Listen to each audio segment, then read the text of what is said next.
Semayu Festival Balon guys. Saka Semarang ning Wonosobo perjalanan kurang luwih 2 jam.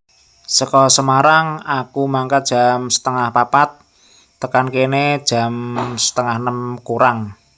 Langsung mlipir golek sego megono khas Wonosobo.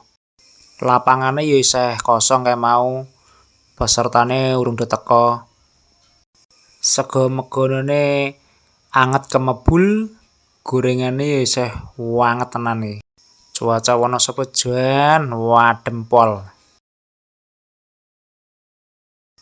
Fajare wis ketok, pesertane wis mulai do teko iki. Saya padang, saya rame, sing nonton yo saya wakeh.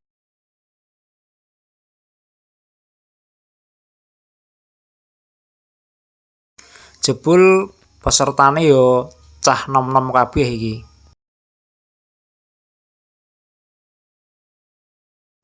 Saya awan, saya rame, balone yo saya mlembung gedhe. Iki aku ndemek balone, jebul bahane iki saka paper, ya mirip-mirip kertas kae. Iki proses pengasapan balone nggawa bathok klapa karo kulit klapa.